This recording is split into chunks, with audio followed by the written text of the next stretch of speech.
প্রাথমিকের interview related যে খবর পাওয়া যাচ্ছে সেটা হলো এই যে চলতি সপ্তাহে হয়তো নোটিফিকেশান বেরোতে পারে, কিন্তু চলতি সপ্তাহে হয়তো ইন্টারভিউ প্রসেসটা শুরু হবে না, কারণ নোটিশটা বেরোনোর পরে কমসে কম 3-4 দিন সময় দিতে হবে প্রার্থীদের। তারা ডকুমেন্ট রেডি করবে, জেরক্স ট্যারক্স, সেখানে গিয়ে পৌঁছবে। সেন্ট্রালাইজ হচ্ছে যেহেতু, কলকাতায় গিয়ে পৌঁছবে।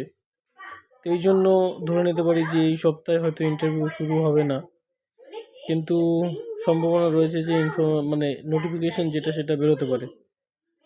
তো যতদূর খবর পাওয়া যাচ্ছে এটাই। আপনারা আপনাদের মতামত অবশ্যই জানাবেন এ বিষয়ে কিছু যদি জানেন।